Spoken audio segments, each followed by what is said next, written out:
Jessica especially loved children. She loved babies, and she loved dolls. When Jessica was in the midst of her treatment for cancer, she would be in the hospital for 5 days in a row with just horrible chemotherapy treatments, and she would come out of the hospital on Friday, and everybody would expect that she would be a wet rag for several days, and by Sunday, she would be determined to work in the church nursery, and she would go and help with the babies in the church nurseries. She was a little girl of tremendous faith, tremendous courage, tremendous love. She knew that heaven was her home. She knew that she belonged to the Lord.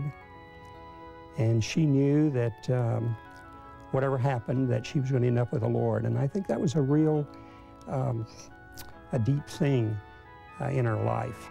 Even as sick as she was, you know, she was very thin and everything, and you would just, it's just something in her face, you know, something in her eyes. There was a glow. In spite of everything, her eyes were very, very alive. They were almost dancing. And it was just incredible to see this person, you know, in this condition, and yet something inside was still shining.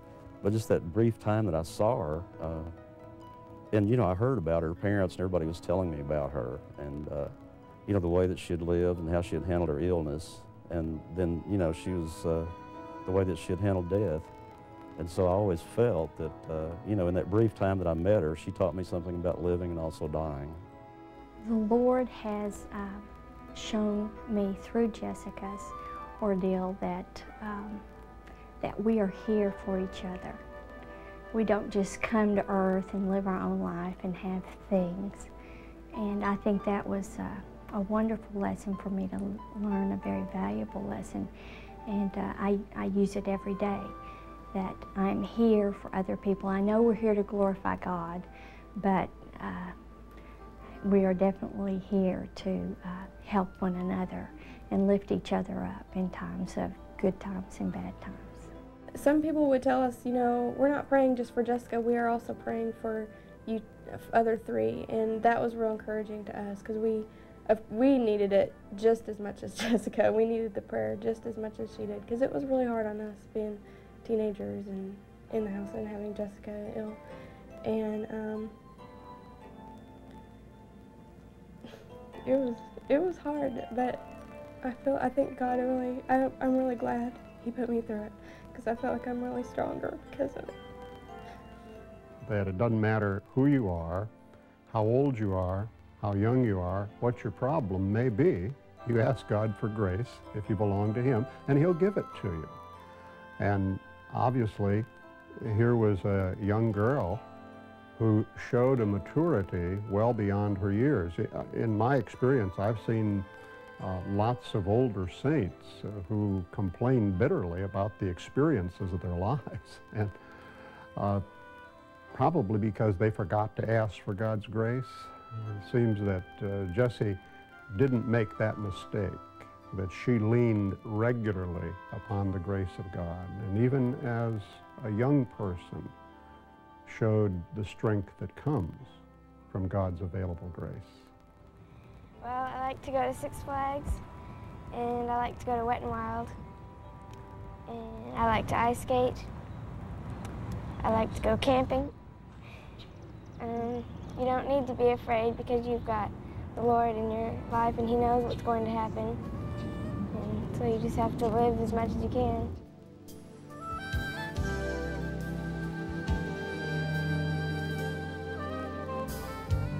Purchase my forgiveness, set my spirit free. Jesus, you're my saving grace and my liberty. This is why I love you. Lord, I love you. For you first loved me. For you first loved me. You became my saving grace.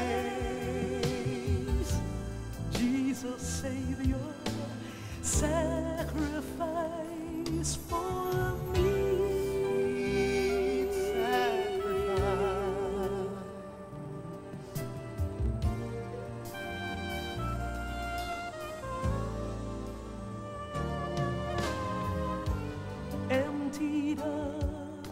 your glory. Suffering in your face, born to die a sinner's death. When you took my place, risen Lord exalted, King of glory now. Jesus, you're my saving grace. Oh, that all may know. This is why I love you. For you first loved me. You became my saving grace. Jesus, Savior, sacrifice for me.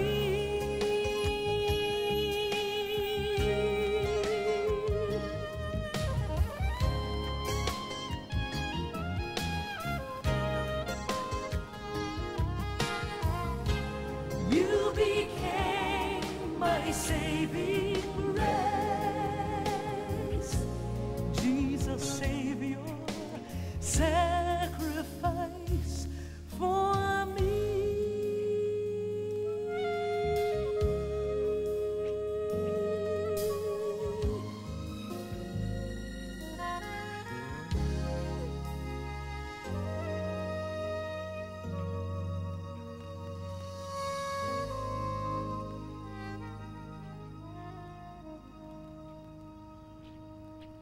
Well, it was just kind of scary for me to get close to someone that had a sickness like that because I didn't know what would happen. I never knew anything about cancer, and I didn't know.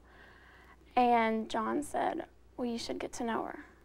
You need to get to know her. You know, it'll be a good time in your life.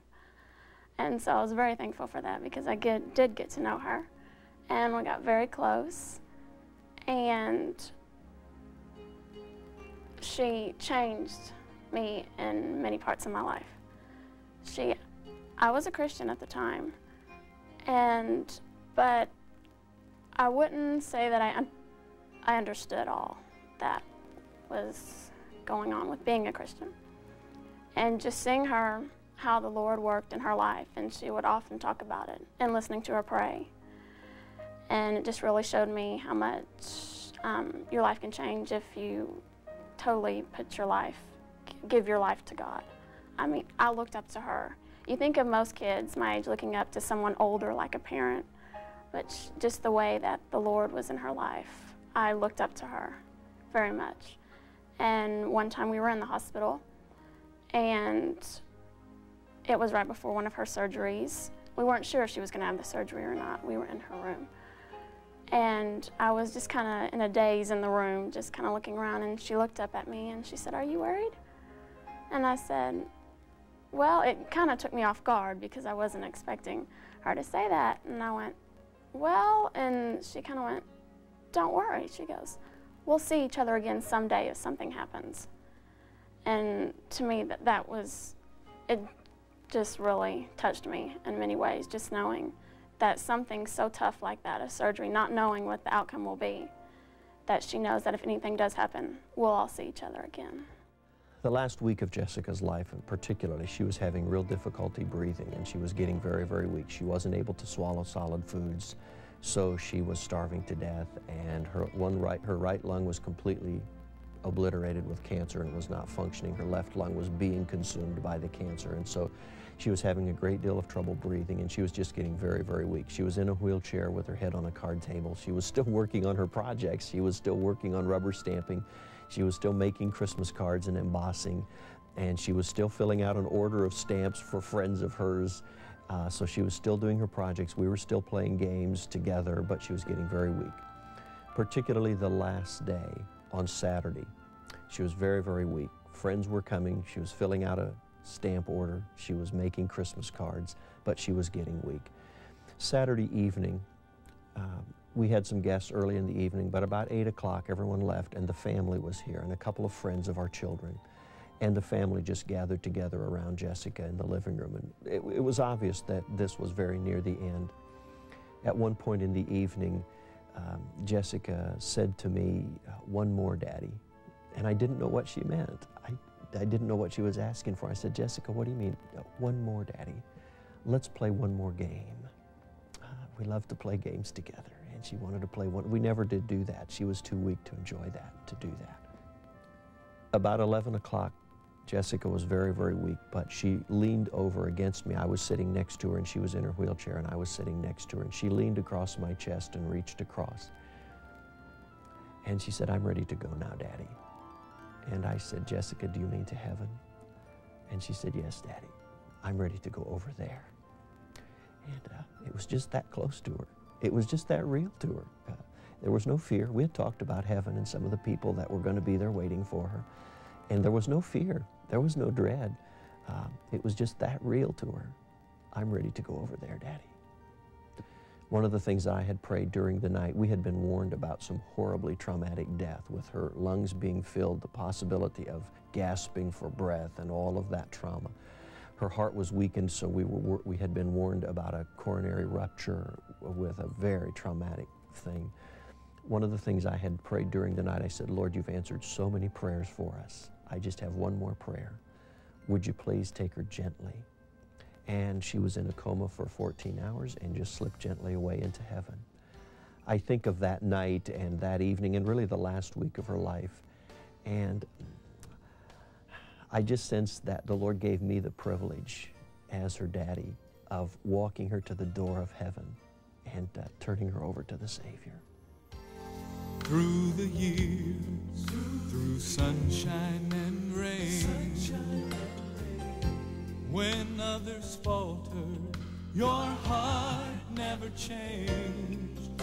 You have been the inspiration when the wounded had no song, and God gave you courage as you carried on.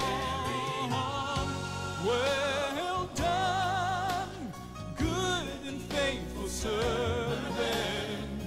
Well done, servant of the Lord. You were true to the call. You were faithful through it all. Well done.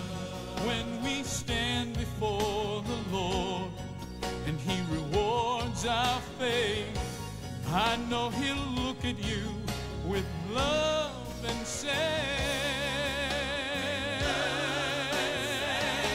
He'll say,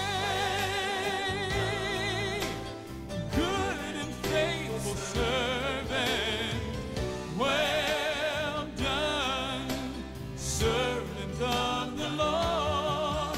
You were true to the call, you were faithful through it all.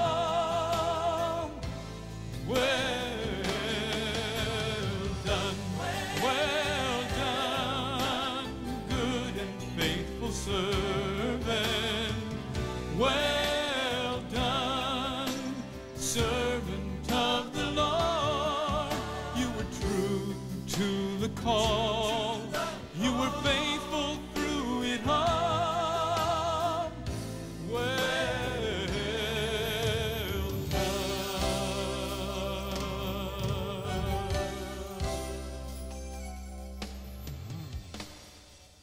You don't need to be afraid because you've got the Lord in your life and He knows what's going to happen. And so you just have to live as much as you can.